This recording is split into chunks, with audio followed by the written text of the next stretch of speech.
Hello, welcome to American Christian or Christian American. I'm Sean Wesley Legacy and I'm your host. If you would please push that subscribe button so you can get these videos faster and support the channel. Also, push that like button if you like this video in order for other people to be able to see it. It helps every time a like button is pushed, more people get a chance to see it. We're going to be talking about, well, I was going to say difficult subjects, but isn't that what we talk about most of the time? We're talking about this country, as this country is continuously talked about being a Christian nation, but it really isn't. There's nothing about this country that's a Christian nation. In fact, this country was established on the blood of the people that Europeans or white people who came to this country shed, from Native Americans to the torture and abuse of African American slaves, who they categorized as 3/5 of a person in the Constitution, in order for them to get political power by adding up all the 3/5 without giving them any benefit from that political power. Also, the conquering of Mexican people who are in California to take over all these areas so they can maintain more power. This country has been founded in blood. This country is founded in hate. This country was founded in violence. So many people talk about the violence that has occurred in this country. But who do we have to thank for this violence? Yes, individuals commit violence. Yes, all people of all backgrounds commit violence. But individually, there's a problem with violence with people. But collectively, the country was established in a society based on violence. Violence based on anybody who doesn't look like me is underneath me. And I will do anything in my power, talking about white supremacy, to keep them in those levels, including murder, including torture, and anybody who commits any sort of crime, I will murder them, but not quickly and slowly. I will torture them to death. That's what this country is established in. We're talking about lynchings. We're talking about anything. Maiming of African Americans who tried to escape. Anything else like that. Mass killings like in Tulsa, Oklahoma, like in Rosewood, Florida, and many others, where they slaughtered hundreds, sometimes thousands of people. This country was steeped in violence, and it continues on. We're going to talk about a few things. I've got a particular video that I'm going to put in here, and then I've got some reading that I've got, and then I got another video that we're going to bring this together. So stay tuned for the video that comes up first. Very racist society. I mean, it's pretty shocking what has happened in the last roughly 30 years with regard to African Americans. Actually, is very similar to what Baptist describes in the late 19th century. Remember what happened. The constitutional amendments during and after the Civil War were supposed to free African American slaves. It did something for about 10 years. Then there was a North-South Compact, which essentially granted the former slave-owning states the right to do whatever they wanted. And what they did was criminalize black life in all kinds of ways. Now, that created a kind of a slave force. In fact, one of the most interesting books on it, Douglas Blackman's, is called Worse Than Slavery or something like that.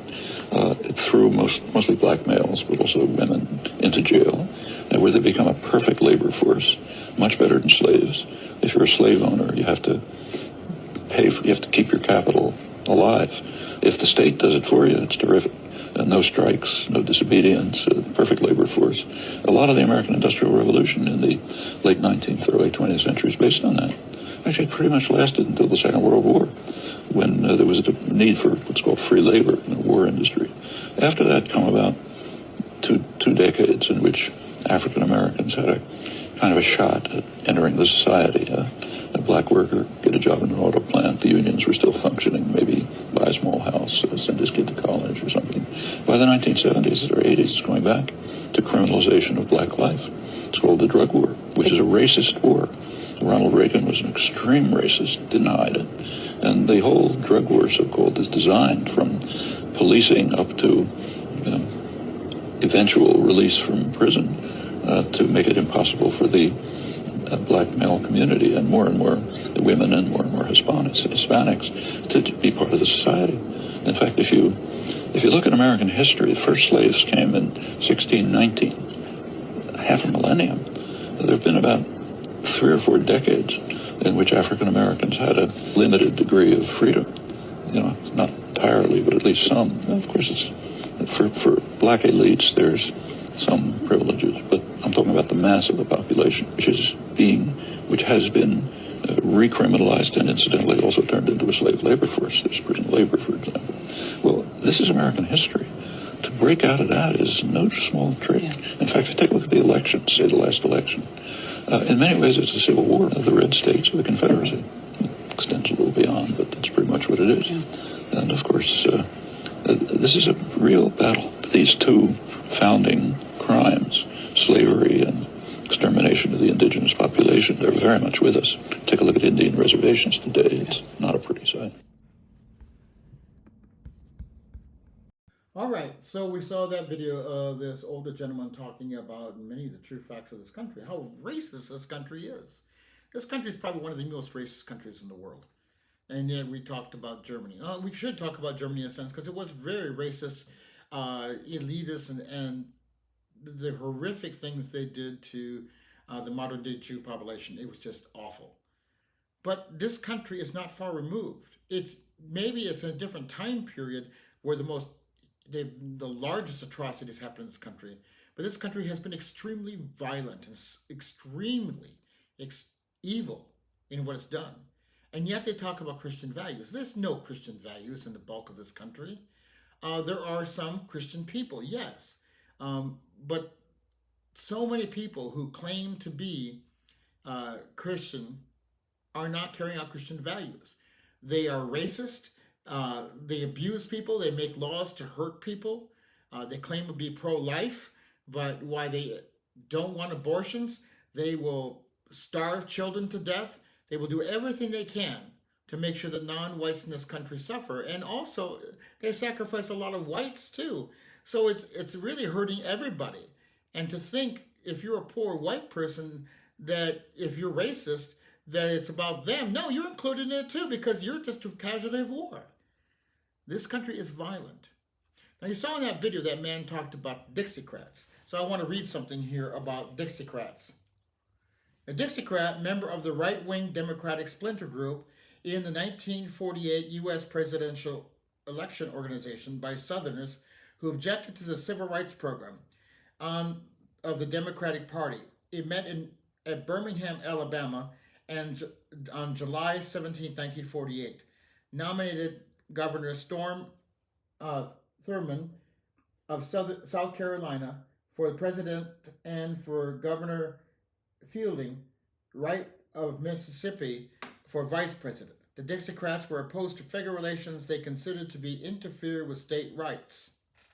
All right, so state rights for what? State rights to be cruel, state rights to torture human beings, state rights to continue slavery in different forms. After slavery was abolished, of course, there was some time for a short few years where African Americans could make some progress, even getting elected to government.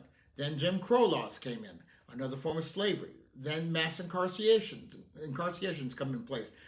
Putting people in jail without fair trials, without putting them in harsher sentences than whites would be. Creating the crack versus cocaine laws, where crack and cocaine really are the same drug, but crack is sold cheaper in the streets than powder cocaine. And crack is used more by African Americans, so the penalty is higher. It's all set up to incarcerate African American people and to make them slaves in a different form. They're still slaves to the state. They take away their rights to vote. This is a violent country. When will we get over it? There are so many people in this country who support these things. Then there's a lot of people, a lot of white people who, they don't want to be bothered. They don't care because, well, my life's fine. I don't need to worry about that. Or they'll make excuses. It's over. No, it's not. And it's getting worse. Donald Trump, one of the most vile presidents we've ever had, is doing everything he can to erase history, to destroy history. That's what he wants to do, folks. Destroy the horrors of racism, because when we do that, when they're not there for us to look at, we repeat them and they get worse. Let's look at another video and see who's responsible for the bulk of the violence in modern day society in this country. This is the man who shot Charlie Kirk. This is the man who shot Trump. This is the man who killed Melissa Hortman. This is the man who tried to kill John Hoffman. This is the man who tried to kill Paul Pelosi. This is the man who killed an Obama-appointed judge's son. This is the man who hired hitmen to kill Democrats. This is the man who ran over a left-wing activist and killed her. This is the man responsible for the Austin bombing. This is the man who sent pipe bombs to Obama, Biden, and Hillary Clinton. This is the man who shot Gabby Gifford. This is the man who tried to kidnap Gretchen Whitmer. Oh, and this man, and this man, and this man, this man, this man, this man, this man, this man, and this man. This is the man who set Josh Shapiro's house on fire. This is the Oklahoma bomber. This is his accomplice. These are just a few of the men who beat police officers on January 6th. I can think of a few things they have in common, and it's not the way they use their words or their left-wing politics. 2, killed 10 black people in a Buffalo grocery store. His motive was, quote, to prevent the elimination of the white race. The El Paso Walmart shooter, he shot 45 people, killing 23. He thought he was acting at the request of President Trump to stop the invasion. He also cited the Great Replacement theory. The neo-Schmatzi who killed 9 people at a black church because he, quote, had to do something. This is the Pittsburgh synagogue shooter. His motive was to stop white genocide. This was the Oregon shooter. Police found a manifesto where he went on a lengthy rant about black men. The Dollar General shooter, his motive was a hatred for black people. Despite previously being involuntarily committed, he was still able to legally purchase the weapon. Florida. This is the Oxford school shooter. His parents gave him a 9mm for an early Christmas gift when he was 15 years old. They were so excited they just couldn't wait till Christmas. This is the FedEx shooter. Police found that he was viewing not like propaganda online and that he wanted to demonstrate his masculinity. The man went on a shooting spree in Atlanta, killed 8 people, 6 of whom were Asian women. This was the Dayton mass shooter, shot 17 people, killing 9, including his sister. He previously suspended from school for having hit lists and rape lists. The Santa Fe school shooter, one of his victims rejected his romantic advances. This was the Thousand Oaks shooting. This is the Parkland shooter, Sutherland Springs shooter, Las Vegas shooter, the Sandy Hook shooter. This is the Aurora Theater shooter. He had an obsession with killing and chose the weapon that would allow for the maximum amount of casualties. These, of course, are the Columbine shooters. The Chardon school shooter, who was upset that his ex-girlfriend had a new boyfriend. The Georgia school shooter, he is not transgender, no matter how many right-wing AI-generated memes tell you so. Father gave him an AR for Christmas when he was 14. So look at all the different people. Wasn't there something that was similar? 1, they were all male, and 2, they were all Caucasians or white people in those videos. They are the ones who have done the mass shootings, they've done assassinations, all these different things. Not only those ones that were there, but Medgar Evers, civil rights leader, Martin Luther King, civil rights leader. All these things have been done at the hand of Caucasians. It doesn't mean that African Americans haven't committed murder and other things, but look at it this way too. We live in a culture that accepts violence, that violence is okay. So everybody in that culture is affected. And when violence has been inflicted upon you, like with racist society been inflicted upon African Americans, it doesn't encourage peace. It encourages more violence. It doesn't mean that individuals can't have violent problems, but when a culture is putting pressure on you, degrading you, treating you terrible, anger and other things come up. And yes, they do the wrong things. Yes, they should be held accountable. But where is the stem of violence in this country? The stem of violence in this country comes from the establishment, the foundation of this country in racism and white supremacy, in extermination of the Native Americans, in the torture of African Americans, upon lynchings in this country. We're going to look at another video I've got about just one lynching we're talking about, and when there have been thousands of lynchings in this country and the pure evil that goes along with it. Whether the person is guilty or not guilty, because there have been people who lynched who were guilty of a crime, and there have been people who are lynched that were not guilty of a crime, but it's still not right. It shows the evil that's within us. We don't stealth or kill crime, violent crime. We encourage it. We build upon it. And it's like we cannot wait to commit a violent atrocity against somebody who we think is beneath us. How dare they do this, or how dare they do that? Okay, so we're going to look at this book, one episode here. I'm not going to read the whole thing, but I'm going to skim around. But it's from the book, 100 Years of Lynchings. All right, and this one here we're looking at New York World, December 7th, 1899. And these are all different articles about the events. Sometimes there's multiple articles about a particular lynching. But let's look at this one here. Now, this particular man was accused of a crime. He confessed to a crime. Whether it was a forced confession or not, I don't know. Some of the lynchings in this book were obviously just by innocent men or people who wanted him to be guilty. So, but whether the person was guilty or not, it was horrific what they did to this person. It showed the inhumane cruelty, the violence that these people had. These people had no justification to say it be a moral judge with the evil, the absolute evil that took place. This is Mayville, Kentucky, December 6th. Richard Coleman, a 20-year-old colored boy, was burned at the stake at noon today within the limits of this city, in the presence of thousands of men and hundreds of women and children.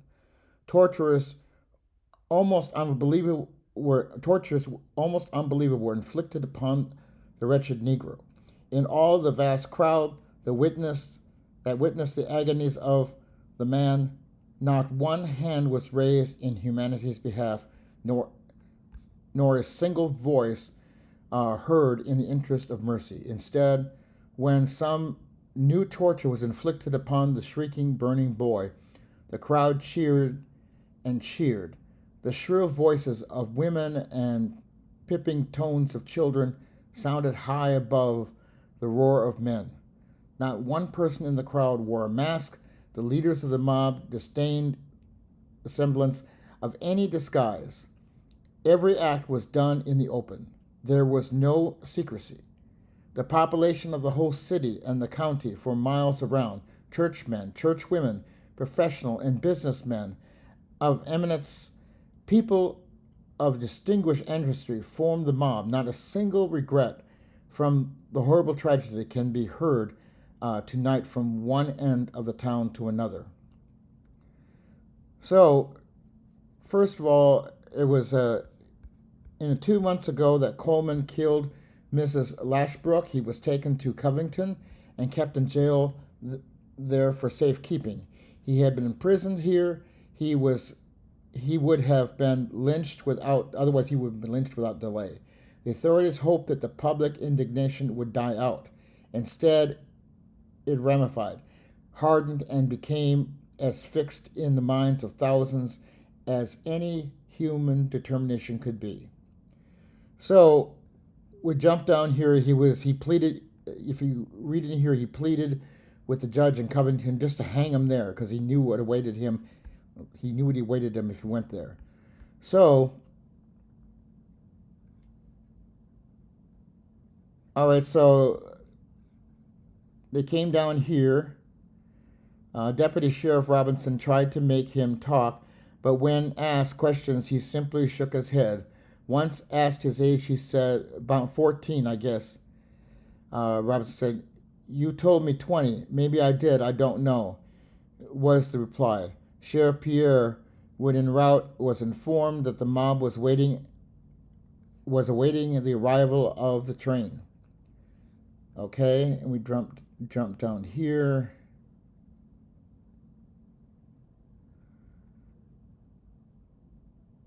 The officers proceeded. The number of the mob were consistently swelled by new arrivals, and though the downtown business streets to the court, they were closely followed. Hundreds of stones and missiles were thrown, and revolvers and rifles were freely displayed.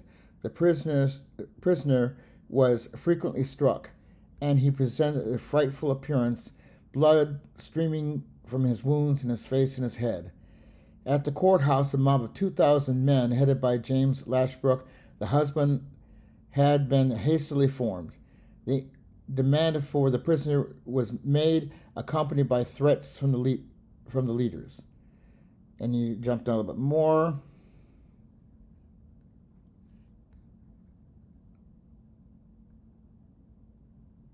So they had prepared dried brush around for the prisoner. The place of lynching was already set up. And someone with a knife slashed at the prisoner's chest.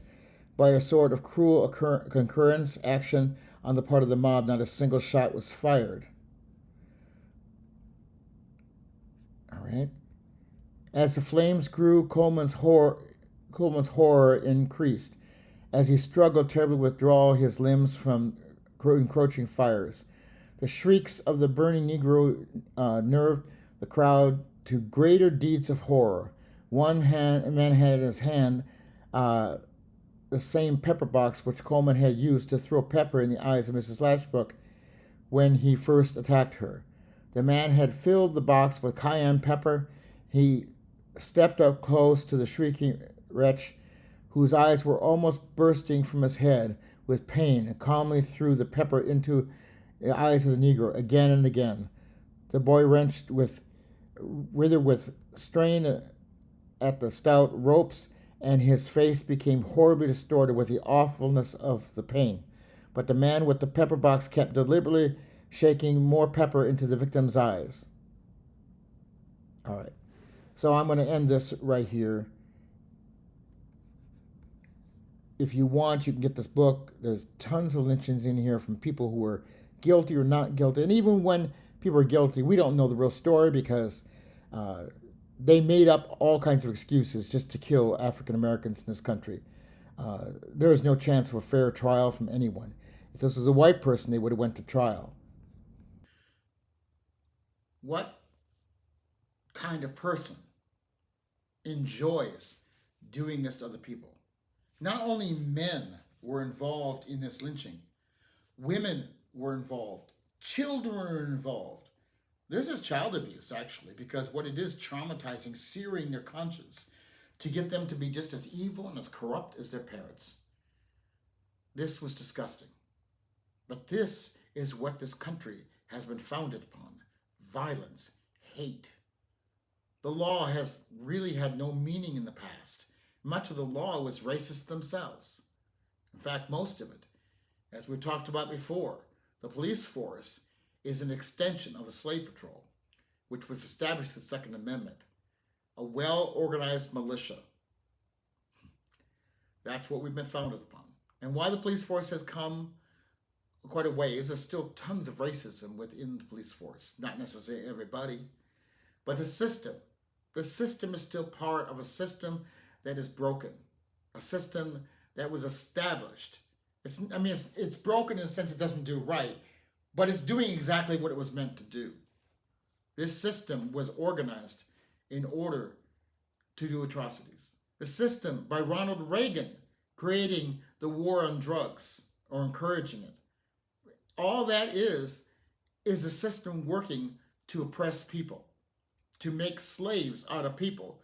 When quote-unquote slavery is illegal, but we can create mass incarceration so we can create a new form of slavery, and we take their political power away.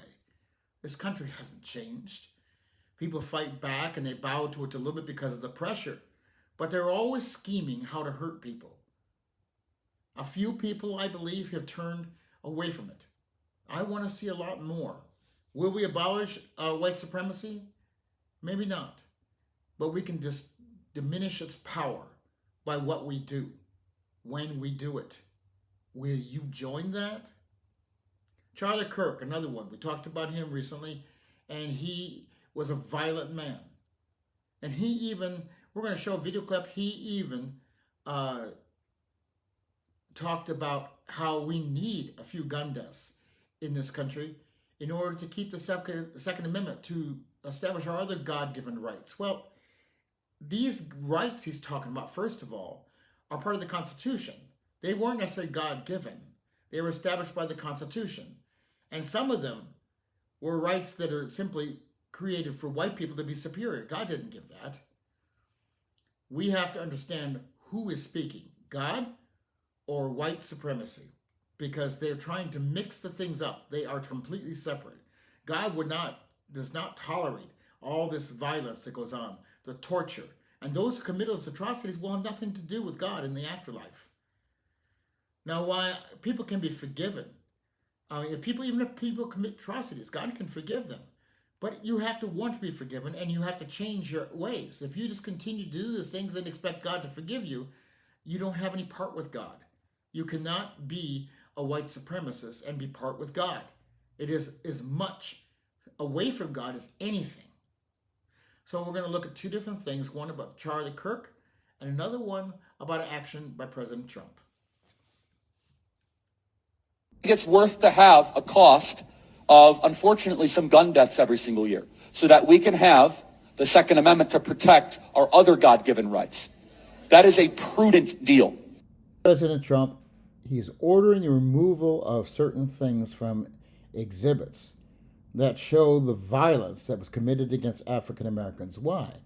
So they can continue to perpetuate lies. Certain things didn't happen. It wasn't that bad.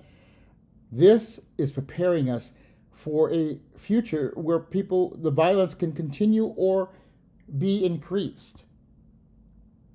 President Trump is not a decent man. He's a horrific man. Now, just like Charlie Kirk, I don't want anybody to take him out. I don't believe that's the right thing to do. But what we do need to do is start standing up for what's right. If you are a white supremacist, a racist, you have gutted out who you're supposed to be as a human being. You've allowed yourself to be filled with horror and evil. And you have no place with God. It doesn't matter how much you go to church. It doesn't matter how many praises you sing. You are slapping God in the face when you take on the role of a white supremacist, and that includes sitting there and doing nothing. Now, look, there are white people who stand up and do the right thing because they know that it's wrong. See, being white doesn't mean you have to be a white supremacist. There are white people who care, who believe it's the wrong thing, and they won't sit idly by. They won't sit down and just benefit off of this society of white supremacy and racism. What about you? A few gun deaths a year protect our Second Amendment rights. So Charlie Kirk could be one of those, right? No, it's not right. It doesn't matter who it is. Our Second Amendment rights were established again by southern states who wanted the right to shoot their slaves if they tried to escape or get out of order. It wasn't about what they talk about. It was about pure and simple racism. When is enough enough? That's what I'm asking you. When are we done? Will we ever be done? I hope that somebody who's a Caucasian listen to this decides to say, I don't want to be that way. I don't want to be that way anymore. If you look at the movie Son of the South, story about Bob Zellner, who was born in the South, who decided to stand up for civil rights. And one of the things he says, I don't want to be a monster. He stood up, he took beatings, he fought all his life. He's still living, but he fought all his life to stand up for what's right. Now, we can stand up now before things get worse, and we can avoid some violence. But the longer you wait, the more violent it will take. The more violence you have to endure to fight back. Why are we waiting? This is horrible. You say it doesn't affect you. Well, it affects me. I care about people. And the people who are closest to me are not white. They're African American. It doesn't mean that I hate white people. I'm white. I want to be connected to people who want to care about other people and who have God in mind, not just saying they have God in mind, not just saying that they believe in God, but they actually do things that believe in God. Will you join this? I hope you come back and listen again. Until the next time on American Christian or Christian American.